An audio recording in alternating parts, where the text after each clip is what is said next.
इजलास होगा और जलसे के बाद उन्होंने अहम कार्रवाई के हवाले से भी उन्होंने अपडेट किया है। उनका कहना था कि हम आज बाग़ जना में जलसा करेंगे और ये जलसा पीपल्स पार्टी के ख़िलाफ़ नहीं बल्कि ये जलसा जो है वो पाकिस्तान तहरीक इंसाफ की हुकूमत के ख़िलाफ़ है। ये PDM का कल कराची में सियासी पावर शो होना है। बाग़ जना में जलसे की तैयारियाँ आखिरी मराहिल में दाखिल हो चुकी हैं।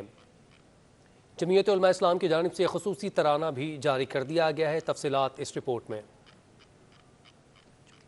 PDM बाग़ जना में अपनी सियासी ताकत का मुजाहरा करने जा रही है। जमीयत उलमा इस्लाम की मेज़बानी में इत्तेहादी जमातों के कारकुनान तैयारियों में मसरूफ़ हैं। तैयारी मुकम्मल हो गई है और जैसे कि आपको मालूम है कि ये हमारा स्टेज है पीछे इस साइड पे, ये मेन स्टेज है हमारा।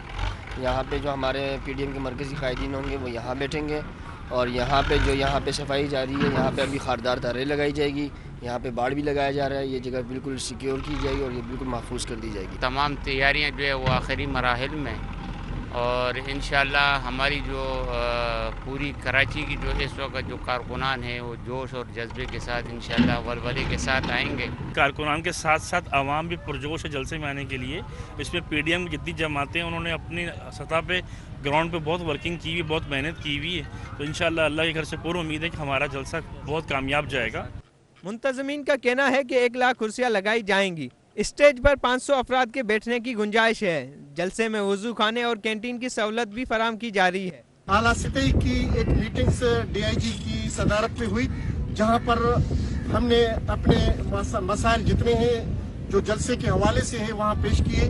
तो अल्हम्दुलिल्लाह काफ़ी सारी बातें तय हो चुकी हैं और यहाँ पर जमीयत उलमा इस्लाम की तरफ से पंडाल के तकरीबन मराहल में आखिरी मराहल में हैं और तय हो चुके हैं। बम डिस्पोजल स्क्वाड और सुराग रसा कुत्तों की मदद से जलसे गाह को चेक किया गया और कंटेनर को भी सील कर दिया गया। 10,000 रजाकार जलसे की सिक्योरिटी के फराइज सर अंजाम देंगे। कैमरामैन आगा रफीक के हमरा महमूद रियाज, सिटी 21। JUI रहनुमा कारी उस्मान का कहना है कि हमारे जलसे में ख़वातीन नहीं होगी। पाबंदी नहीं है लेकिन साबित करना चाहते हैं कि ख़वातीन के बगैर भी कामयाब जलसे किए जा सकते हैं। आज 3 बजे से PDM का सरबराही इजलास जो चल रहा था अभी आखिरी मराहल में होगा और क़यादत भी मौजूद है और कारकुन ये तो अभी आगाज़ है। हम तो अभी तैयारियों के उसमें मसरूफ़ हैं। इंशाअल्लाह कल आप देखेंगे कि जब कल यहाँ मेला सजेगा तो तब पता चलेगा। और फिर ये भी मैं आपसे बताऊँ कि यहाँ इंशाअल्लाह हमारे कल के जलसे में ख़वातीन नहीं होंगी। यानी वो मैं इसलिए कह रहा हूँ ख़वातीन पे पाबंदी नहीं है, लेकिन हमने हमेशा ये साबित किया है कि हम बग़ैर ख़वातीन के उस बड़ी तादाद में लोगों को निकाल के जलसे को कामयाब कर सकते हैं। तो ये जो हमारी इज़्ज़त है ये घर पे रहेगी इंशाअल्लाह। तर्जुमान पाकिस्तान पीपल्स पार्टी शाज़िया मरी की PDM के जलसे में ख़वातीन पर पाबंदी आयद करने की शदीद मजम्मत। कहती हैं जमहूरियत क्या सिर्फ मर्दों के लिए है? ख़वातीन ने जमहूरियत के लिए इंतहाई अहम किरदार अदा किया। मज़ीद क्या कहा, आइए आपको सुनवाते हैं। PDM की जानिब से कल के जलसे में ख़वातीन की शिरकत पर पाबंदी के हवाले से जो ऐलान है वो नहायत ही अफसोसनाक है। हमें ये ऐलान सुनकर बहुत दुख हुआ है। पाकिस्तान के अंदर ख़वातीन अपनी मेहनत, अपनी कोशिशों से एक बहुत ही बेहतर मुकाम पर आ चुकी हैं। लिहाजा आज किसी को भी ख़वातीन को इस तरीके से अंडरमाइन करने का इख्तियार नहीं है। पाकिस्तान के अंदर जमहूरियत की इस जद्दोजहद और जमहूरियत के हुसूल के लिए ख़वातीन ने बड़ा अहम किरदार अदा किया है। कायद-ए-आज़म मोहम्मद अली जिन्ना से लेकर मोहतरमा फ़ातिमा जिन्ना, शहीद ज़ुल्फ़िकार अली भुट्टो, बेगम नुसरत भुट्टो साहिबा, शहीद मोहतरमा बेनज़ीर भुट्टो और ऐसी कई शख्सियात हैं, आसमा जहांगीर साहिबा। ये वो नाम हैं जिन्होंने ख़वातीन की जद्दोजहद को मज़ीद उजागर किया। आगे बढ़ें, आपको बताएं कि PDM रहनुमाओं के दरमियान पार्लियामेंट से इस्तीफ़े देने पर इत्तफाक न हो सका। ज़राए का कहना है कि इजलास में मौलाना फजलुर रहमान दीगर रहनुमाओं को इस बात पर कायल करने में एक बार फिर से नाकाम हो चुके। मौलाना फजलुर रहमान की ज़ेर सदारत PDM का इजलास हुआ। पार्लियामेंट से इज्तिमाई इस्तीफ़े देने पर इत्तफाक न हो सका। मौलाना फजलुर रहमान दीगर रहनुमाओं को इस बात पर कायल करने में एक बार फिर से नाकाम हो गए। कायदे हिज़्ब इख्तिलाफ सदर शहबाज शरीफ 3 रोज़ा दौरे पर कराची में मौजूद हैं। साबिक सदर ममनून हुसैन, मुमताज़ अली भुट्टो और दीगर शख्सियात के इंतकाल पर भी उनके अहल खाना से ताज़ियत की। अपोजिशन लीडर ने फंक्शनल लीग के सरबराह और हरों के रूहानी पेशवा पीर सिबगतुल्लाह शाह पीर पगाड़ा से भी मुलाकात की। शहबाज शरीफ की शहर कायद में मसरूफियात। सदर मुस्लिम लीग नून ने साबिक सदर मरहूम ममनून हुसैन की रिहाइश गाह पहुँचकर उनके अहले खाना से इजहार ताज़ियत किया। लीगी रहनुमा मरियम औरंगजेब, अमीर मुकाम, साबिक गवर्नर सिंध जुबैर अहमद, अता तारड़, असद जुनेजो शाह, अहमद शाह, राना मशरूद और दीगर भी उनके हमरा थे। शहबाज शरीफ ने साबिक सदर की खिदमात को खराज अकीदत पेश करते हुए कहा कि ममनून हुसैन ने बहैसियत सदर मुमलिकत खुद को आईनी किरदार तक महदूद रखा। वो मुश्किल तरीन वक्त में भी पार्टी और क़यादत के साथ चट्टान की तरह खड़े रहे। शहबाज शरीफ ने मुस्लिम लीग फंक्शनल के सरबराह और हुरों के रूहानी पेशवा पीर सबकतुल्लाह पीर पगाड़ा से भी मुलाकात की। सदरुद्दीन शाह से उनकी वालदा की वफात पर ताज़ियत की। शहबाज शरीफ ने पीर पगाड़ा से उनकी अहलिया की वफात पर भी अफसोस का इजहार किया। इस मौका पर शहबाज शरीफ ने लीगी धड़ों को मुत्तहिद करने की ख्वाहिश का भी इजहार किया और पीर पगाड़ा को लाहौर आने की दावत दी। साहब का तो हमारा एक रिश्ता है बड़ा, मियां नवाज शरीफ साहब का बड़ा उनसे ताल्लुक है और इनसे बड़े हमारे अच्छे ताल्लुकात हैं। पीर साहब को मैंने दावत दी है, पीर साहब ने मेरी दावत कबूल की। शहबाज शरीफ मरहूम मुमताज़ भुट्टो के घर भी गए, जहां उन्होंने मुमताज़ भुट्टो के इंतकाल पर उनके साहबजादे अमीर बख्श भुट्टो से ताज़ियत की और मरहूम की सियासी खिदमात को सराहा। लीगी सदर ने सिंध यूनाइटेड पार्टी के रहनुमा जलाल महमूद शाह से उनके चचा अमीर हैदर के इंतकाल पर भी इजहार अफसोस किया। दीगर खबरों में आपको बताएं कि वफाकी वज़ीर इत्तलात फवाद चौधरी ने सिंध में भी तब्दीली की उम्मीद जाहिर कर दी है। मीडिया से गुफ्तगू में फवाद चौधरी ने दावा किया कि आइंदा सियासी हुकूमत भी पाकिस्तान तहरीक इंसाफ की होगी। PDM कराची में जलसा कर रही है। नून लीग को मालूम होना चाहिए कि कराची में उनकी क्या हैसियत है। सिंध का सूबा है, एक बहरान का शिकार है, एक मिसमैनेजमेंट का शिकार है। जहाँ जहाँ पे हमने देखा है, यहाँ की जो कैबिनेट के लोग हैं, यहाँ के जो चीफ मिनिस्टर हैं, यहाँ के जो सारे इस वक्त लाडले एहलकारान लगे हुए हैं, तमाम के तमाम एक ही मिशन के ऊपर हैं। गवर्नमेंट ने, PM का बड़ी वज़ीर आज़म ने हमेशा ये सबक दिया है कि हमें कमज़ोर तबकों के साथ खड़ा होना है और ये कमज़ोर तबके हैं, इनके साथ जो है वो हम लाजमी खड़े होंगे। बाकी जो अमेंडमेंट्स करनी है वो आप करें। वफाकी वज़ीर इत्तलात फवाद चौधरी की प्रेस कॉन्फ्रेंस पर पीपल्स पार्टी रहनुमाओं ने भी शदीद रद्द अमल का इजहार किया। शाजिया मरी कहती हैं कि फवाद चौधरी को सिर्फ वफादारियाँ तब्दील करने का तजुर्बा है। नासिर हुसैन शाह बोले कि तहरीक इंसाफ की नाअहल हुकूमत के 3 साल में आवाम को सिवाय महंगाई, बेरोज़गारी और बेचैनी के कुछ नहीं मिला। वज़ीर इत्तलात फवाद चौधरी की कराची यात्रा। प्रेस कॉन्फ्रेंस में पीपल्स पार्टी पर तनकीद के बाद जयालों ने भी जवाबी वार कर दिया। वफाकी वज़ीर फवाद चौधरी की प्रेस कॉन्फ्रेंस पर रद्द-ए-अमल देते हुए शाजिया मरी ने कहा, फवाद चौधरी को खुद पता नहीं कि वो 2 घंटे बाद किस पार्टी में होंगे। गमले में उगाई हुई PTI गमले में ही सड़ चुकी है। वज़ीर इत्तलात सिंध नासिर हुसैन शाह ने कहा कि तहरीक इंसाफ की नाअहल हुकूमत के 3 साल में आवाम को सिवाय महंगाई, बेरोजगारी और बेचैनी के सिवा कुछ नहीं मिला। फवाद चौधरी अपनी नाकामी पर कौम से माफी मांगे। PTI के 3 साल दौर में सिर्फ इंतकामी कार्रवाइयाँ, नेबगर्दी और FIA के हमले होते रहे। तर्जुमान सिंध हुकूमत मुर्तज़ा वहाब ने भी फवाद चौधरी पर लफ्जी नश्तर चलाए। बोले, फवाद चौधरी के ख्वाब में बिल्ली की तरह हमेशा छींचड़े रहते हैं। पीपल्स पार्टी की कारकर्दगी ज़मनी इंतखाबात में अच्छी तरह जाँच ली है। बल्दिया में ज़मनी इलेक्शन में बदतरीन शिकस्त ने फवाद चौधरी जैसे लोगों का ज़हनी तवाज़ुन ख़राब कर दिया है। के लिए महंगाई के कड़वे घूंट पीने पर मजबूर हो चुके हैं।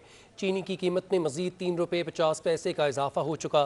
Chairman wholesaler grocery association Abdul Rauf Ibrahim के मुताबिक चीनी की एक्समल कीमत 3.5 रुपये इजाफे से 103 रुपये 50 पैसे हो चुकी है।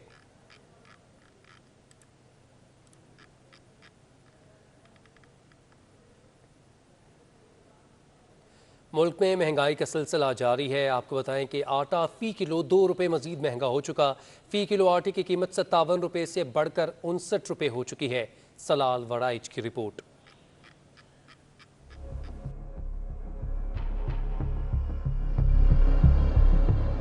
मुल्क भर में महंगाई का जिन बेकाबू। चीनी, दाल और सब्जियों के बाद आटा भी महंगा हो गया। 2.5 नंबर आटे की कीमत 2 रुपए इजाफे के बाद 57 रुपए से बढ़कर 59 रुपए फी किलो हो गई। 10 किलो का आटे का थैला 570 रुपए से बढ़कर 590 रुपए का हो गया, जबकि बाजार में चक्की आटा 70 रुपए किलो में दस्तयाब है। शहरी कहते हैं कि हुकूमत महंगाई कम करने के सिर्फ दावे करती है, जबकि हकीकत इसके बिल्कुल बरअक्स है। हर चीज महंगी हो चुकी है बेटा। 12 गरीब आदमी बिल्कुल नहीं खरीद सकता, भूखा ही मर रहा है इस टाइम पे। कल भी छुट्टी थी, सब कुछ था, बच्चे भूखे ही पड़े हैं सारा दिन। रोज का कमाने वाले रोज कहाँ से लेके आएंगे बेटा। महंगाई बहुत हो चुकी है भाईजान। चीनी वगैरह लो तो चीनी के रेट भी ज़्यादा कट्टा 5100 का कट्टा पड़ रहा है चीनी का। पहले कहाँ ये 5150 का चीनी का कट्टा पड़ रहा है। चीनी इसके पहले रेट हल्के थे, 3950 का कट्टा आता था, 200 रुपये बढ़ चुके हैं कट्टे के ऊपर। रोज़ बरोज़ महंगाई हो रही है। अगर नोटिस ले तो कमी आ सकती है। अगर हुकूमत ऐसी चलेगी तो फिर गरीब आवाम किधर जाएगी।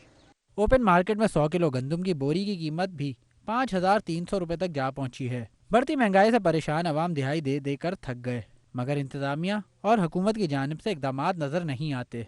दिन ब दिन बढ़ती महंगाई से जहां शहरी परेशान है, तो वहीं आटे की कीमतों में इजाफे से भी शहरी की परेशानियों में मजीद इजाफा हो गया। शहरी कहते हैं हुकूमत महंगाई का नोटिस ले ताकि गरीब 2 वक्त की रोटी के साथ ग़ज़ाई जनास भी शहरियों की दस्तरस से बाहर होती जा रही हैं। बाज़ारों में अशिया सरफ के मनमाने नरखों पर फरोख्त जारी है।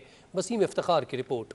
महंगाई का टॉप गियर जारी, कीमत आसमान छूने लगी। सब्जियां हो या ग़िज़ाई अजनास, मार्केट में सबके नर्ख हाई हो गए। दुकानदारों ने सरकारी रेट एक तरफ रख कर अपने दाम लगा दिए। भिंडी की सरकारी कीमत 90 रुपए है, मगर ये आम बाजार में 160 रुपए फी किलो फरोख्त हो रही है। अदरक अपने सरकारी रेट 260 के बजाय 400 रुपए किलो बेची जा रही है। टमाटर 60 और प्याज 50 रुपए किलो है। मुर्गी खाना भी गरीब के लिए ख्वाब बन गया है। मुर्गी का गोश्त 280 रुपए किलो हो गया है। डॉलर की कदर में इजाफे की वजह से ग़िज़ाई अजनास, दालें, तेल, घी और चीनी की कीमतें भी बढ़ गई हैं। चीनी होलसेल में 20 पैसे महंगी होकर 102 रुपए 40 पैसे और रिटेल में 111 रुपए फी किलो हो गई है। होलसेल में काबली चना 5 रुपए महंगा होकर 205 रुपए और काला चना 2 रुपए इजाफे से 124 रुपए फी किलो हो गया है। होलसेल में दाल माश 2 रुपए इजाफे से 247 और दाल चना 3 रुपए महंगी होकर 150 रुपए और रिटेल में 160 रुपए किलो हो गई। सफेद पोश आदमी वो तो मर गया। रही बात महंगाई की, तो महंगाई हर बंदा मीट नहीं कर पा रहा। अगर 2018 की बात की जाए तो उस वक्त घर का बजट बनाया जा सकता था। अगर आज बात करें तो घर का बजट सर्विस करने वाला बंदा नहीं बना सकता। तो इसलिए यह कि बुनियादी जो ज़रूरियात हैं खाने पीने की, वो आपकी सब्जियां हैं, आटा है, दाल है, चावल है, ये आम बंदे की पहुंच से बाहर है। पहले हम घर के लिए टीम लेता था, अभी तेल ही लेते। और ये तेल जो है ना, इसने हमारा तेल निकाल कर रखा हुआ है। मसाले तकरीबन बहुत ज़्यादा बढ़ रहे हैं ना रेट। वो एक दिन का नहीं है रेट। एक दिन का रेट हो तो फिर तो बंदा बर्दाश्त कर ले। अभी मैं लाया हूँ 900 रुपए। बाजारों में मनमानी कीमतों पर अशिया ज़रूरियात की फरोख्त जारी है, मगर पूछने वाला कोई नहीं। जिला इंतजामिया ने मुनाफाखोरों को खुली छूट दे रखी है। कैमरा टीम और साथी रिपोर्टर राना माली के हमरा वसीम इफ्तिखार, सिटी 21। एडमिनिस्ट्रेटर कराची मुर्तज़ा वहाब ने करंगी में रिहायशी प्लाट्स के सनती इस्तेमाल के हवाले से तफसीलात तलब कर दी हैं। मुर्तज़ा वहाब ने डिप्टी कमिश्नर्स और असिस्टेंट कमिश्नर्स की सरबराही में कमेटी तश्कील दे दी। एडमिनिस्ट्रेटर कराची कहते हैं कि हिफाजती खदमात ना करने वाले कारखाने और फैक्ट्रियों के खिलाफ कार्रवाइयाँ करेंगे। आपको बताया कि अन्नू भाई पार्क में मुत्तहिदा कौमी मूवमेंट पाकिस्तान के ज़रिए एहतमाम कौमी मुशायरा आज जारी है, जिसमें कराची समेत मुल्क भर से शाअरा कराम की शिरकत। इसी हवाले से मज़ीद तफसीलात राहिल बेग से। जी इस वक्त हम मौजूद हैं अन्नू भाई पार्क में, जहाँ पे मुत्तहिदा कौमी मूवमेंट पाकिस्तान के ज़ेरे एहतमाम शानदार मुशायरे का एहतमाम किया गया है, जिसको कौमी मुशायरे का नाम दिया गया है। और इस मुशायरे में न सिर्फ कराची बल्कि पाकिस्तान भर के दीगर शहरों से शुराए कराम शिरकत कर रहे हैं। सामीन बड़ी तादाद में मौजूद है और जो शायरी से दिलचस्पी रखने वाले लोग हैं, अदब से मोहब्बत करने वाले लोग हैं, यह बड़ी तादाद में नज़र आ रहे हैं, ना कि शुराए कराम। अगर हम मेहमानों की बात करें तो यहाँ पर PTI के जो रहनुमा हैं वो भी मौजूद हैं। फिरदौस शमीम नकवी, असद उमर भी मुशायरे में शरीक हैं। इसके अलावा खालिद मकबूल सदीकी, ख्वाजा इजहारुल हसन, साबिक मेयर कराची वसीम वसीम अख्तर समेत दीगर मेहमानान गिरामी भी इस मुशायरे में शरीक हैं। और लाहौर से ख़ासी तौर पर शायर जो हैं अब्बास सताबी शिरकत कर रहे हैं, जबकि निज़ामत के फ़राइज़ फैसल सब्ज़वारी और सदारत के मनसब पर मारूफ और सीनियर शायर अनवर शऊर साहब सदारत के मनसब पर फाइज हैं। और यहाँ पर बड़ी तादाद में लोग हैं और इस मुशायरे को खुशगवार हवा का झोंका करार दिया। जी ठीक है, बहुत शुक्रिया राहिल बेग, आपने अपडेट की। अब आपको बताएं कि कराची के इलाके बगदादी में इमारत से रख गई है। 40 गज प्लॉट पर 6 मंजिला इमारत की तामीर जारी थी। इलाका पुलिस और दीगर हुकाम इमारत पर पहुंच चुके हैं। इमारत को खाली करवा लिया गया, जबकि इलाका मकीनों का कहना है कि इमारत का स्ट्रक्चर भी अपनी जगह छोड़ चुका है।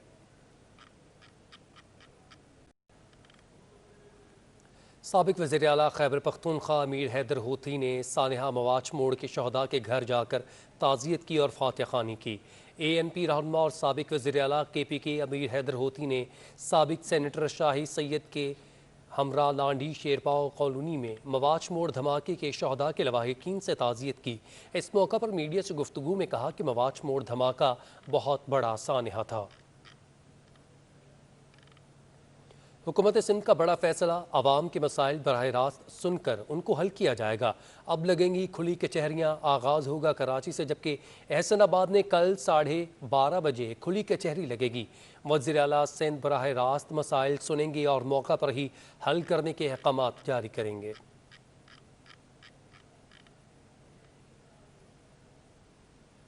वफाकी वज़ीर अली ज़ैदी ने नया नाज़िमाबाद में क्रिकेट खेली, एक छक्का मारकर बोल्ड हो गए। हमारे नुमाइंदे जावेद इकबाल से गुफ्तगू करते हुए अली ज़ैदी ने मज़ीद क्या कहा, आइए आपको दिखाते हैं। इस वक्त हमारे साथ वफाकी वज़ीर port and shipping Ali Zaidi साहब मौजूद, उनसे बात करेंगे, जानेंगे कि प्राइम मिनिस्टर इमरान खान ने कहा है कि वो चौथे और 5वें साल में खेलों को प्रमोट करेंगे, उनके लिए तवज्जो देंगे। अली भाई, किस तरह देखनी है बात प्राइम मिनिस्टर से? देखिए, अभी पहले हमारी जो मेन फोकस था, जो मेन चैलेंज था हाथ में, वो इकनॉमिक मुल्क को सीधी पटरी पर डालने पे था, क्योंकि जो हमें मिला था वो तो बहुत ही, आपको याद है कि वो इसाकदार के बारे में वर्ल्ड बैंक ने कहा कि वो अकाउंट्स भी जाली, उसने मतलब फिगर्स भी गलत दिए मैंने, वर्ल्ड बैंक ने कहा था। तो आपको बहुत चीज़ें ठीक करनी थी। जब वो चीज़ें ठीक होने लगी तो ऐसा अब ये दूसरी चीज़ों के ऊपर भी हमने, और स्पोर्ट्स ऐसी चीज़ है कि लीडरशिप क्रिएट करती है, क्योंकि जैसे स्पोर्ट्स के लिए वो बाद में अपनी ज़िंदगी में एक्सेल करता है, क्योंकि उसमें कंपटीशन का जज्बा होता है। आपने खुद फर्स्ट क्लास क्रिकेट खेली, आज भी आप बैटिंग करने गए, छक्का ही मारा, किस तरह देख रहे हैं इस, आप कितने जोश खरोश से हिस्सा लेते हैं? अच्छा, मैंने फर्स्ट क्लास नहीं खेली, पहले मैं क्लियर कर दूं, सब बोलते हैं मैंने नहीं खेली। मैंने 86 में मेरा और मोइन खान का डेब्यू कराची के लिए अंडर 19 में एक ही साथ हुआ था।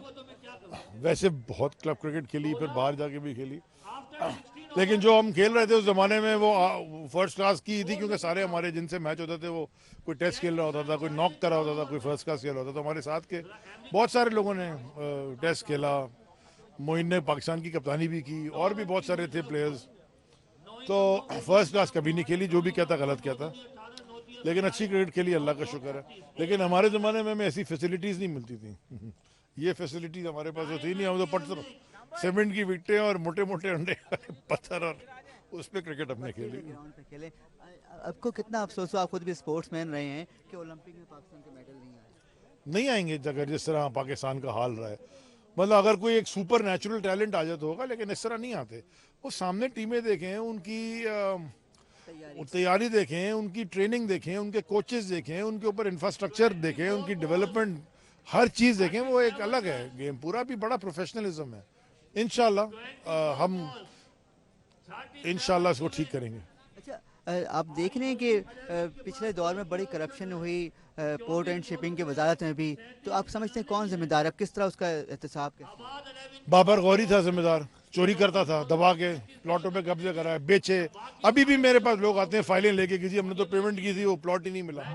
मैं किधर से दूं? मेरे मामी की तो ना है ना पोर्ट कासिम। कटिंग हुई नॉर्थ नाजाबाद, नॉर्थ कराची में मास्टर प्लान तबाह हो गया। कराची की बात आपने नहीं की, आपने मुझसे पोर्ट एंड शिपिंग की बात की, तो मैं भी पोर्ट एंड शिपिंग के बारे में कह रहा हूँ। कराची में तो सब है, आज पीपल्स पार्टी आज कर रही है, तो कौन रोक रहा है उनको? मुझे बताएं। आज बैठे हुए लोग जो कब्जे करा के बिल्डिंगें बना रहे थे, कौन रोकता है? वो चीफ जस्टिस कहता रहता तोड़ दें बेचारा, लेकिन there is no master plan. कोई एक इंफ्रा प्लान बनता है, कोई जोनिंग होती है, यहाँ कोई सोच थोड़ी रहा है। कचरा तो इनसे उठता नहीं। इस शहर का कचरा फेडरल गवर्नमेंट उठा रही है, इस शहर के नाले फेडरल गवर्नमेंट साफ कर रही है, इंक्रोचमेंट फेडरल गवर्नमेंट हटा रही है, पानी फेडरल गवर्नमेंट ला के दे रही है, बसें जो अभी चलने वाली हैं ग्रीन लाइन वो फेडरल गवर्नमेंट दे रही है। तो इन्होंने क्या किया है? वैक्सीनेशन जो लग रही है वो फेडरल गवर्नमेंट दे रही है। मेरे अपने इदारे ने 1.5 लाख वैक्सीनेशन लगाई है मोमा के अंदर। तो इन्होंने क्या किया मुझे बताते, इन्होंने क्या किया? वो कहते हैं कि आप चले, मैं आपका ये मुझे 1 मिनट देना, अब ये काटिएगा नहीं चलाइएगा, चले अच्छा हो रहा है। आपसे मैं पूछता हूँ कि क्या किया है कराची में? आप कराची के बाशिंदे हैं, तो क्या किया है ये 14 साल से हुकूमत ने? जरा बताएं, अच्छी चीज बताएं। मिली, कोई बस नहीं मिली, कोई ट्रांसपोर्ट नहीं मिला, पानी मिला आपको? पानी भी नहीं मिला। कचरा उठा शहर से? नहीं, कचरा भी नहीं उठता। अच्छा, कोई नई बसें चली? नहीं, कुछ नहीं। इंफ्रास्ट्रक्चर ठीक हो गया? नहीं, वैसे ही है बेकार। गटर उबलने बंद हो गए? लेकिन बिलावल ये कहते हैं कि पीटीआई और एमकेएम काम नहीं करने देते उनको। हमने रोका है, हमने हाथ बांधे में बिलावल के। ये हाथ बिलावल के हाथ तो तागे से भी बन जाए हमने, क्यों मतलब देखें ये ऐसी बातें ना करें ना। हम आप मेरे हल्के में चलें, आपको दिखाता हूँ 2 साल में हमने कितनी डेवलपमेंट की है। किसी भी कराची के एमएनए के हल्के में जाए, हमने पहले गलियां नाले ये हम कर रहे हैं। हालिया 2 साल में जो